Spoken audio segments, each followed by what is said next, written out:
Me voy, está Julián de Diego, ¿no? Doctor Julián de Diego, abogado que asesoró al gobierno en la reforma laboral. Julián, ¿qué tal? ¿Cómo le va? ¿Cómo anda? Muy bien, doctor. ¿Cómo está usted? Un abrazo muy grande, muy bien. Primera pregunta, aprovechándolo y por el tema FATE. ¿Vio este dictado de conciliación obligatoria por parte del gobierno? ¿Qué le parece esta conciliación obligatoria en el tema FATE? Mire, yo coincido con lo que usted dijo, doctor, hace unos minutos, de que para que haya conciliación obligatoria tiene que haber conflicto. Claro. Y acá lo que se ha hecho es dictar la conciliación obligatoria con dos propósitos. Les digo los propósitos sindicales, no los propósitos empresarios. El primer propósito es que la ley de conciliación obligatoria tiene un mecanismo que se llama el mecanismo de retrotracción. Es una palabra difícil, pero lo único que significa es que cuando hay una medida de fuerza, las partes llamadas a la conciliación obligatoria tienen que retrotraer las medidas adoptadas al día anterior al comienzo del conflicto. Acá no hay posibilidad de hacer retrotracción porque no hay un conflicto. Y no hay medida de Hay una fuerza. discusión. Por Claro, parte de la empresa no hay medida de fuerza, ¿no? pero la estrategia sindical es tratar de abrir la conciliación obligatoria para obligar a la empresa a que haga la reincorporación, Ok, porque hay que dejar sin efecto retrotraiga. las medidas adoptadas. Claro. Y con eso encarecer el despido, sabiendo que el despido es inevitable. Pero es una estrategia muy común cuando se presentan situaciones como la que estamos analizando, ¿no? Ok, vamos a la reforma laboral. Dicen que es esclavista.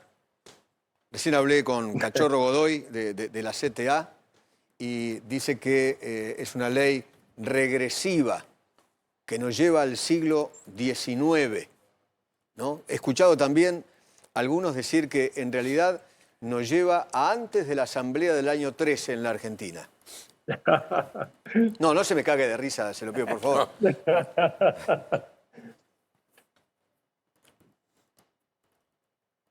Lo escucho. Bueno, mire, la verdad que son todos disparates, porque en primer lugar, nosotros sabemos que la legislación laboral en Argentina comenzó, le cuento, porque el proceso de esclavitud, que teóricamente fue abolido por la Constitución de 1853, terminó en aproximadamente los años 40. Hasta los años 40 tuvimos muchos resabios de esclavitud y no hubo legislación laboral en la Argentina hasta en la década del 30, con una sola excepción, que fue la primera ley de accidentes de trabajo, que fue en 1915, y que era una ley muy rudimentaria, pero por primera vez protegía a las personas que trabajaban frente a los accidentes que ocurrían dentro del ámbito laboral. ¿Cuándo se produce el nacimiento verdadero de nuestra legislación laboral formal, o sea, la que está en la ley, con la ley de contrato de trabajo 1975, que se hizo con los precedentes de la posguerra, con lo cual Claro. este mundo de las nuevas tecnologías que está invadiéndolo todo en el mundo laboral ha dejado a la ley en un estado prácticamente de inutilidad porque no se refleja dentro de la ley nada que tenga que ver con los desafíos de la informática, la robótica y ahora la agresión que está generando al mundo del trabajo la inteligencia artificial. Entonces, a mí me causa, no sé si gracia o estupor estas manifestaciones dogmáticas que hacen las personas que además yo los he enfrentado en alguna una de estas charlas televisivas, y cuando uno le dice, bueno, póngame un ejemplo, no lo pueden poner porque no leyeron la ley. Entonces se remiten a hacer manifestaciones genéricas y entonces yo le digo, bueno, mire lo que va, pobre trabajador no va a poder gozar de las vacaciones. Todo lo contrario, en los lugares en donde las vacaciones se fraccionan, actividad gastronómica, por ejemplo, es uno de los lugares donde los trabajadores gastronómicos tienen la mayor utilización de las vacaciones porque al fraccionarlas las pueden gozar. Hoy nadie puede tomarse 3 semanas de vacaciones. Entonces el fraccionamiento ayuda a ambas partes, ayuda a la empresa para mejorar la productividad, pero también ayuda al trabajador para que goce de las vacaciones. Y así podríamos hablar, el banco de horas. Todo el mundo se rasga las vestiduras, dicen que no se van a pagar las horas extras. El Banco de Horas existe en la Argentina desde 1991. 1991. Hay 130 convenios colectivos que firmaron Banco de Horas y no ha habido prácticamente conflictos judiciales. Y el Banco de Horas funcionó. Ahora, funcionó para determinadas actividades, porque el Banco de Horas no es para cualquier cosa. Es para actividades que tengan trabajo, bueno, las nuevas tecnologías, por ejemplo, que de pronto un día necesitan al trabajador 12 horas y al día siguiente no lo necesitan. Entonces, un día trabaja 12 horas, al día siguiente trabaja 0. Cuando saca el promedio en un ciclo, siempre tiene que dar el promedio de las 48 O sea, no es horas verdad, semanales. no es y las verdad, 8 horas doctor, por día. como he escuchado, que todos los días los trabajadores van a tener que trabajar 12 horas. Eso es falso. No, esto es un disparate. Eso es un disparate. Lo que pasa que el ejemplo de la minería no ayuda para los que tomaron los datos del pasado. En minera lumbrera se trabajan 14 días por 12 horas y se descansa 10 días completos. ¿Por qué?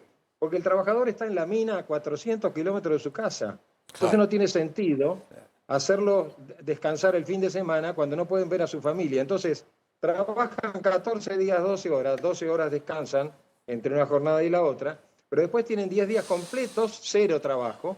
Al promediar las dos, da menos que 48 horas semanales y menos que 8 horas por día. Y además, la remuneración del Banco de Horas es entre el 30 y el 60% más alta que la remuneración común, con lo cual está incluido la incidencia de las Ok. horas extras. Hay otra cosa, bueno, justamente, horas extras, le iba a preguntar. He escuchado también que no se va a pagar más las horas extras. ¿Eso es verdad? ¿Está en la No, ley? todo lo contrario. Primero, el artículo correspondiente a las horas extras genérico sigue estando en la ley. En segundo lugar, hay un artículo nuevo que dice que las horas extras se podrán pactar sin perjuicio, dice la norma, de la voluntariedad que tienen las horas extras. Bueno, las horas extras siempre son una jornada voluntaria. Si el trabajador puede, se queda, y si no puede, dice, lamentablemente no me puedo quedar, y por lo tanto su obligación no es de cumplir con las horas extras, salvo que sea una emergencia, que es una situación muy particular.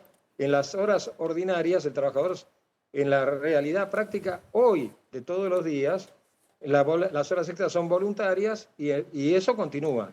Ahora, ¿qué se introduce como novedad? Que se pueden pactar los recargos. Y de hecho, en los convenios colectivos hay recargos del 50 o del 100% si son días hábiles o inhábiles, hay recargos del 150 y hay recargos del 200%. Y cuando uno tiene un trabajador que necesita que venga un día que va a ser el día estrella, porque hay el lanzamiento de un producto y le piden que trabaje 12 horas, generalmente se le compensa a la persona que no tiene banco de horas las horas extras con un recargo especial para incentivarlo, para que cumpla con lo mejor con su tarea, porque hay el lanzamiento, por ejemplo, de un producto nuevo. Ok. Entonces, la mayoría de los críticos no tienen idea de la dinámica Bueno, del mundo laboral de todos los días. otra de las cosas que se ha escuchado mucho, que usted, como asesor del gobierno, en realidad pertenece a un estudio jurídico que solamente quiso beneficiar a los patrones, que esto es pro empresa y en contra del trabajador para despedir barato. Es un disparate total. Bueno, mire, le voy a contar una anécdota de tipo personal. Yo empecé a trabajar en el mundo laboral a comienzos de la década del 70. Desde el año 83 hasta la actualidad participé de todas las reformas laborales que existieron. A veces como asesor, otras veces como redactor. Estuve como coordinador del Código de Trabajo en el Senado de la Nación por el Partido Radical desde el año 85 hasta el año 95. En ningún caso, y yo soy asesor empresario y tengo un estudio jurídico que asesora empresas, en ningún caso defendí situaciones particulares. Siempre estuve, mire, participé de la ley de aguinaldo de Alfonsín. Era una ley que estábamos en el medio de la hiperinflación, entonces no tenía sentido hacer una 12ª parte del salario, que sacaba un promedio que al trabajador lo destruía. Entonces se determinó que el aguinaldo es el 50% de la mejor, y con eso se luchaba un poquito contra la hiperinflación. Bueno, yo participé en muchas de estas disposiciones y la verdad que no veo que ninguna de ellas haya sido una agresión al trabajador y una fórmula para expulsarlo. En cuanto a la indemnización por despido, sigue siendo la misma de siempre. un mes de sueldo por año de antigüedad o fracción mayor de 3 meses, tomando como base la mejor remuneración mensual normal y habitual de los últimos 12 meses. O sea, que se toma el mejor salario de la persona. ¿Pero qué salario? ¿Completo o solamente el básico? Bueno, no, el salario completo, por supuesto. Completo, lo que pasa que tiene que, con todos los adicionales, porque eso también lo escuché. Con todos los chistes. Lo que pasa que la definición de la base de cálculo es la mejor remuneración mensual, normal y habitual. El aguinaldo no es mensual, es semestral. Y las vacaciones son anuales. La mitad de la jurisprudencia en la Argentina dice que sí, la mitad de la jurisprudencia dice que no. ¿Qué hizo la reforma? Dijo, vamos a terminar con este problema. Vamos a seguir la versión literal de la ley de contrato de trabajo, no la ley de reforma laboral, sino la ley original que toma como base la mejor remuneración mensual. Y entonces se le garantiza al trabajador la remuneración mensual, que además con el FAL, con el Fondo de Asistencia Laboral, se asegura que las pymes, que son las que pagan menos o no pagan las indemnizaciones por despido, porque son las que tienen menos espaldas, menos financiamiento, menos capacidad para enfrentarlas, si el trabajador ingresa al FAL, automáticamente la pyme se funde, se cierra, entra en concurso, le llega una sentencia laboral que no puede pagar, etcétera, el trabajador tiene automáticamente garantizado el cobro de la indemnización. Ok, quedemos solamente con el FAL. ¿Qué es el FAL? ¿Quién va a manejar este fondo, esta masa de dinero? Bueno, el FAL tiene varias alternativas, pero yo digo cuál es la que seguramente va a ser la más objetiva. Que va a ser la de tener un fideicomiso manejado por un banco oficial en donde ingresan los fondos, porque los fondos que ingresan y conforman la reserva económica con la cual se van a pagar las indemnizaciones es por empresa, no es por actividad, no es un fondo solidario, es un fondo que se basa en el financiamiento que cada empresa vaya construyendo.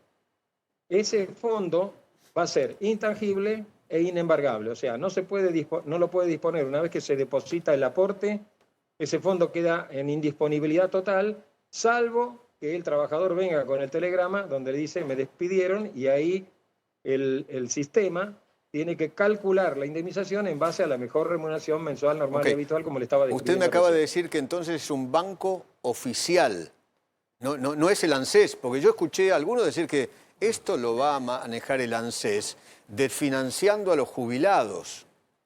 No, hay una confusión ahí por otra razón, porque en el FAL, en la versión original, que ahora cambió, se decía que si uno depositaba el 2,5%, en aquel momento era el 3%, a su vez pagaba 3% menos de las contribuciones patronales. Entonces, el costo de ingresar al FAL era cero, pero se deterioraba las contribuciones que daban financiamiento al régimen jubilatorio. Claro. Esa es la crítica, y por eso se habla del ANSES, pero en realidad los fondos del FAL lo maneja un fideicomiso, que es una figura jurídica muy particular, que tiene autonomía, que tiene independencia, que por ley los fondos son intangibles e inembargables. El trabajador va con el va con el telegrama de desvinculación y cobra la indemnización. Le agradezco infinitamente. Gracias, Julián. Me imagino que de esto, una vez que salga la ley, vamos a seguir hablando muchísimo.